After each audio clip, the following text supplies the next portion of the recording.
Aqui está uma criatura que pode parecer pequena e frágil, mas que para mim representa o máximo da robustez masculina em um pássaro.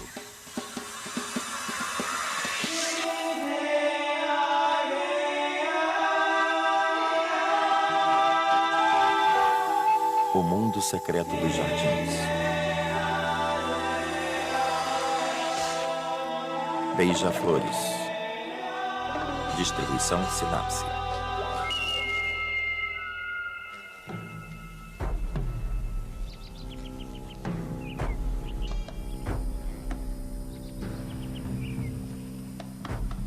Terá que passar um longo tempo da primavera sobre seu jardim até que finalmente apareça um beija-flor.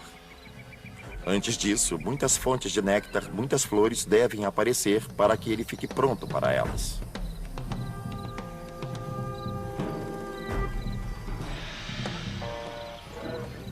É claro que a primavera chega mais cedo no norte que no sul. Então, essencialmente, o que um beija-flor faz é migrar para o norte do continente, enquanto os jardins florescem gradualmente.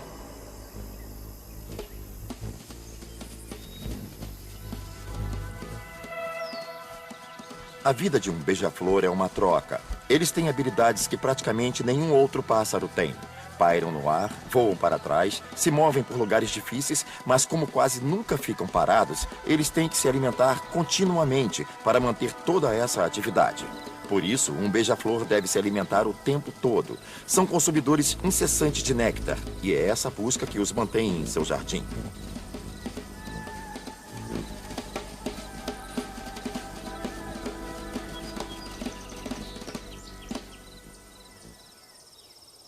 Beija-flores são uma espécie completamente diferente. Aqueles que vivem por aqui passam o inverno nas Américas Central e do Sul, mas retornam fielmente para os nossos jardins a cada primavera para se reproduzirem. Se você tiver a sorte de ter um casal com um ninho bem-sucedido no seu quintal, eles voltarão ano após ano.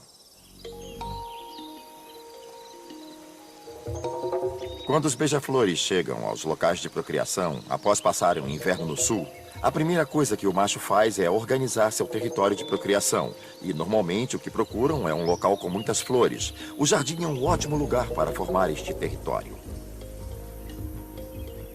O que buscam é algo que possam mostrar às fêmeas e dizer: olha aqui, é um ótimo lugar para se ter filhos porque tem várias fontes de néctar. E não como um humano macho diria: olha o carro que posso dirigir, olha o tamanho da casa que possuo. O que eles fazem é dizer: eu tenho um território incrível, me escolha, me escolha.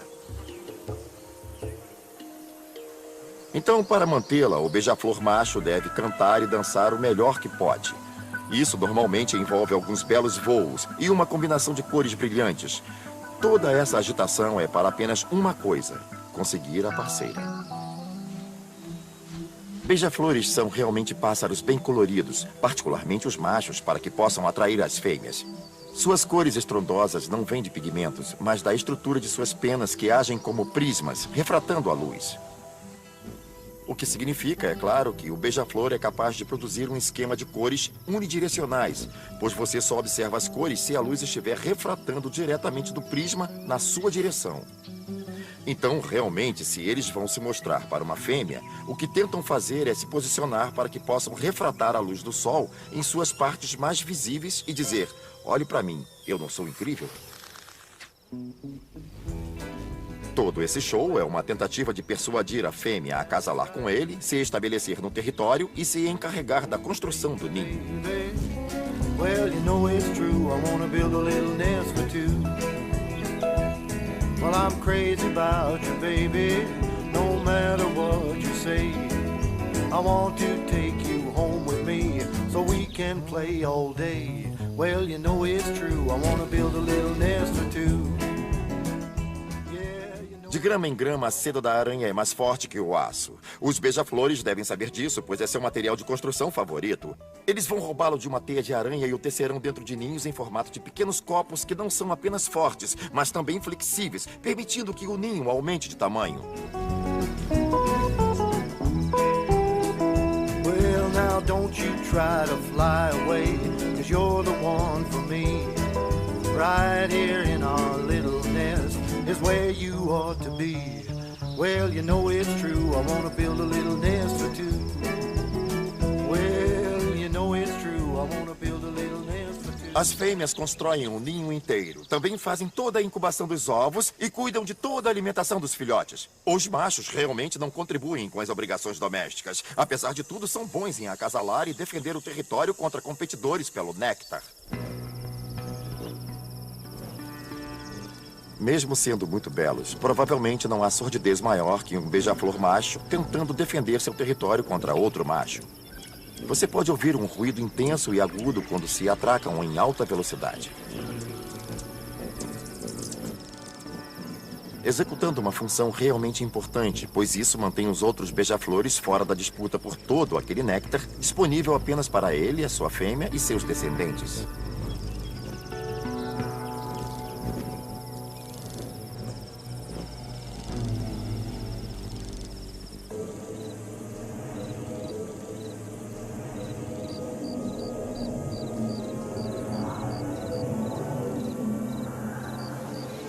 Os beija-flores não são as únicas criaturas no jardim que se alimentam de néctar. Borboletas, abelhas, besouros, vespas, todos estão procurando esse produto. Isso significa que haverá uma grande competição.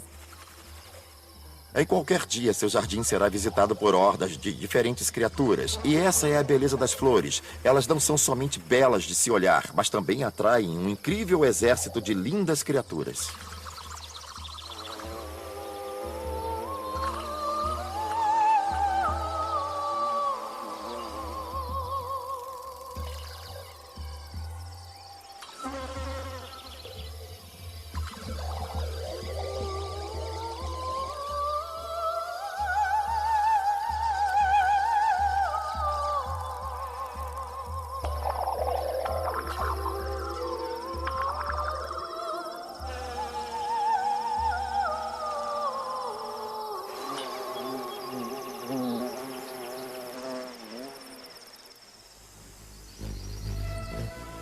O néctar é essencialmente uma fonte de energia. Tem uma quantidade pequena de proteína. Realmente não é muito rico nesse aspecto. O que ele tem são calorias e açúcares. E o açúcar é uma fonte de suas incríveis habilidades voadoras. Os beija-flores são capazes de fazer coisas que outros pássaros jamais poderiam sonhar. São capazes de pairar no ar, voar para trás, e não porque são aerodinâmicos, mas sim pelo seu enorme poder de voo. A respeito de pairar no ar, isso exige um grande esforço e um monte de energia. E essa é uma das razões pelas quais eles devem se alimentar constantemente. Podem visitar até 1000 flores em um dia e irão consumir até metade de seu peso em néctar. Eles têm um longo bico necessário para alcançarem fundo na flor, mas eles não sugam o néctar. Ao contrário do que parece, eles têm uma língua comprida que se estende até a ponta do bico. E o que é ainda mais interessante é que a língua também é toda bifurcada e extensível, ou seja, pode se alongar e aderir a mais partículas de néctar e trazê-las bico adentro.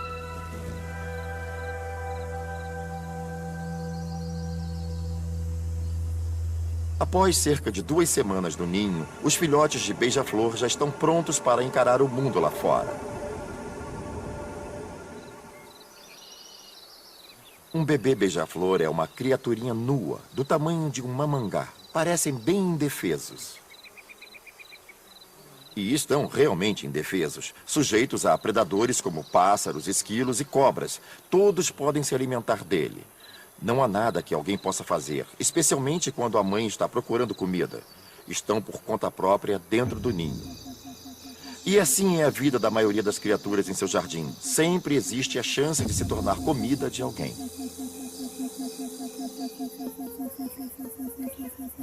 O que leva ao desenvolvimento de estratégias diferenciadas de reprodução.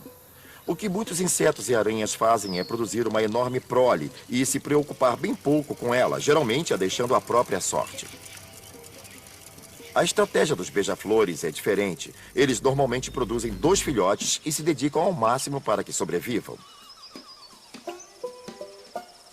Pelo meio do verão, o beija-flor bebê está no ninho e faminto. Isso mantém a fêmea no jardim coletando néctar para trazer de volta ao ninho e regurgitar para alimentar o neném.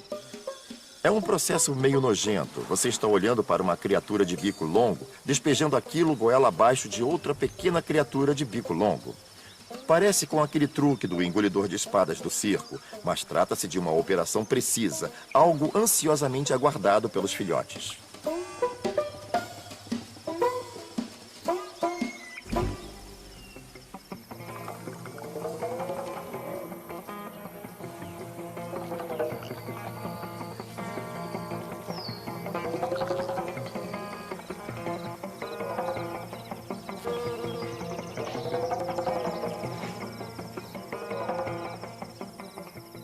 Normalmente pensamos nos beija-flores como consumidores exclusivos de néctar, mas a verdade é que eles comem um bocado de insetos também, especialmente durante a época de procriação, quando necessitam deles para alimentar os filhotes. Gostam particularmente de afídeos, formigas e até aranhas, pois são belas fontes de proteínas e outros nutrientes que podem ser usados no desenvolvimento do corpo do pequeno beija-flor.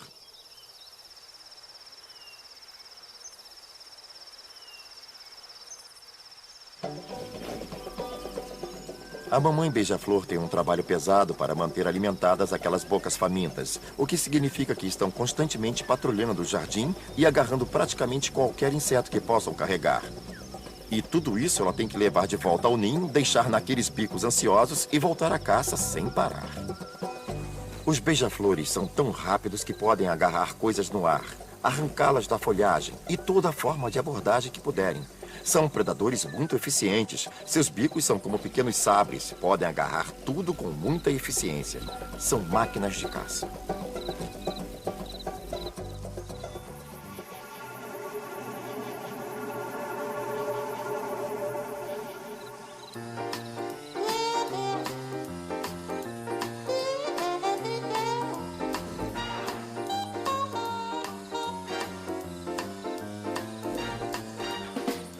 Eles começam nus e praticamente invisíveis, mas quando atingem sua adolescência desengonçada, eles balançam suas penas da cauda e observam se está tudo em ordem.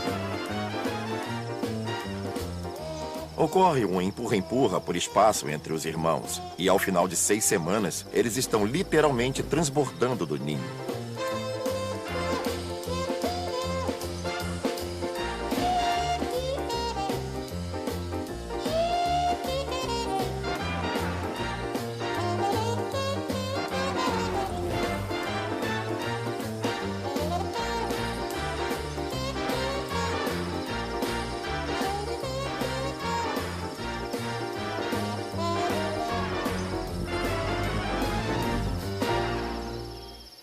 Devido ao seu tamanho reduzido e à quantidade relativamente enorme de comida que ingerem, os beija-flores são mais suscetíveis a pesticidas que qualquer outra criatura no seu jardim. O que os pesticidas fazem é reduzir a quantidade de insetos do jardim, o que pode ser um problema quando eles tentam alimentar seus filhotes. E se os insetos são expostos a pesticidas e os beija-flores os comem, esses pesticidas se acumulam no corpo do beija-flor, especialmente na camada de gordura, o que é potencialmente letal.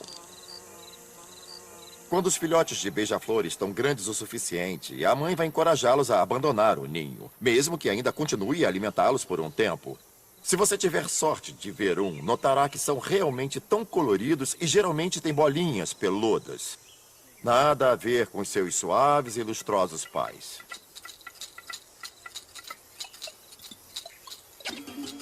O jovem beija-flor, quando sai pela primeira vez do ninho, está por conta própria. Ou seja, deve se alimentar sozinho. Ninguém mais vai lhe dar o que comer. O que é provavelmente uma época de alto risco, pois não são capazes de reconhecer, por exemplo, onde estão as áreas com perigo de predadores, o que faz de um coleiro noturno um lugar ruim. Também estão suscetíveis a cometerem erros, baterem em uma janela, esse tipo de coisa. Leva um tempo até ganharem a experiência necessária para serem bons em todas as coisas que um beija-flor deve saber para sobreviver em um mundo cheio de perigos.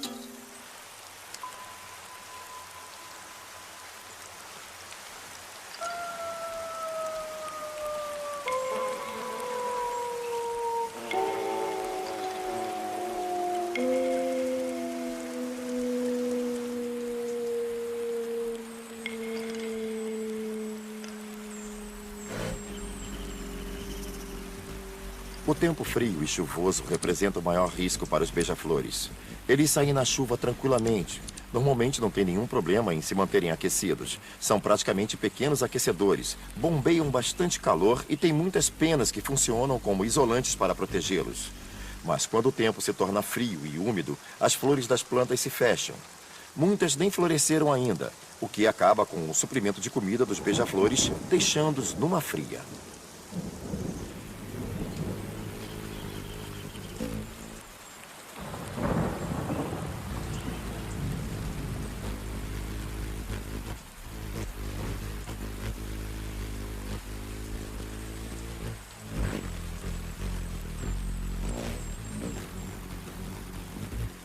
Um dia ou outro de chuva pode não ser uma grande ameaça. Mas uma semana prolongada de chuva pode matar os beija-flores.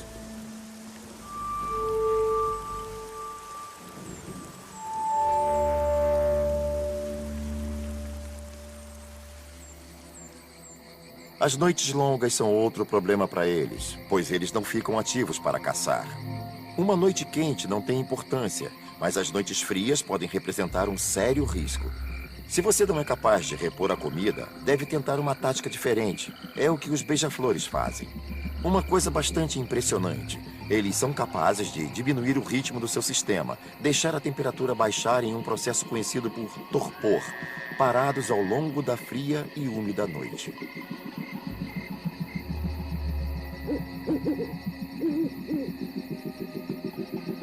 Eles ainda mantêm seu corpo aquecido. Não são como os insetos, que chegam ao nível da temperatura ambiente. Eles ainda são capazes de gerar calor para se manterem ativos, apenas não tão quentes quanto a temperatura do corpo, para que a energia armazenada possa supri-los ao longo da noite.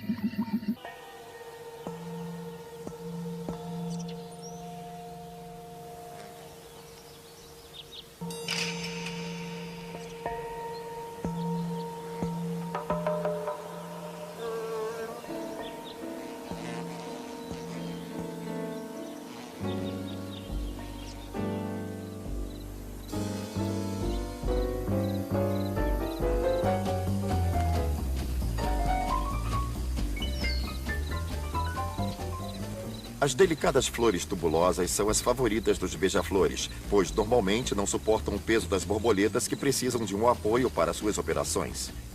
Um beija-flor, por outro lado, com sua tremenda habilidade de pairar no ar, pode se manter bem à frente da flor e alcançar o interior da corola, sem tocar nenhuma das pétalas.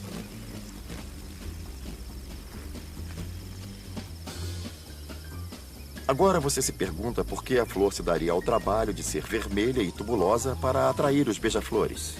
Bom, evidentemente que há uma razão para isso, já que os beija-flores estão sendo usados por ela como um meio de transporte de pólen.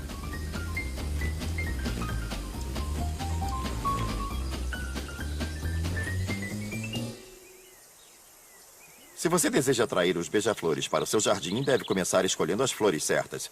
Preferencialmente alguma que esteja entre as cores vermelha e laranja. E depois ela deve ter o formato de uma lobélia ou de uma flor cardinal. Elas possuem flores longas e tubulosas que são realmente inacessíveis à maioria das criaturas. Então, quando um beija-flor estende seu longo bico dentro da corola, ele tem a certeza de obter uma boa refeição de néctar. Se você quer atrair beija-flores para o seu jardim, o que deve fazer é providenciar uma boa fonte de néctar durante todo o período de crescimento. No início da primavera, que é quando eles estão estabelecendo seu território, os tipos de flores que você talvez queira usar podem ser como as coral bells, flores tubulares que parecem ímãs de beija-flor. Um pouco mais tarde no verão, você tem as lobélias, sálvias e trombetas, que são mais uma vez flores tubulares, e fazem uma grande diferença para saber se você terá beija-flores ou não. Outra bela flor de verão é a monarda ou bergamota, cuja flowerhead é realmente uma coleção de longas e finas flores tubulosas.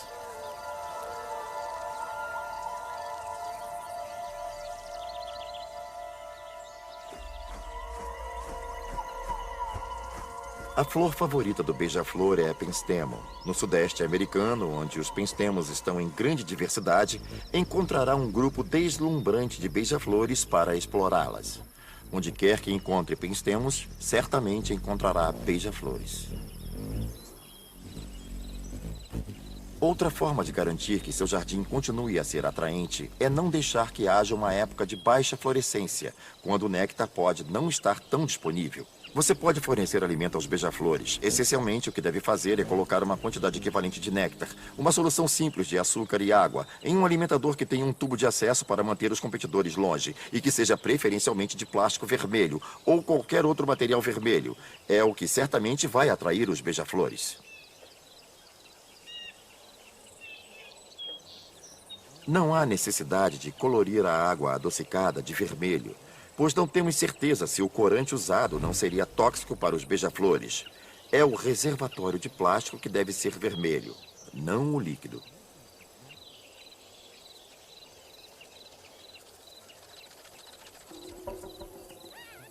Os beija-flores não são as únicas criaturas que serão atraídas para os alimentadores. Existirão outros comedores de néctar interessados.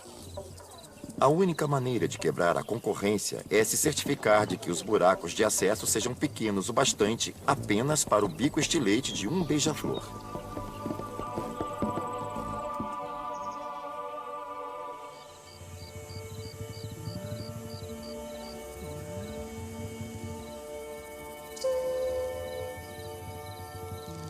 Os beija-flores podem viver em qualquer lugar uns 8 ou 10 anos.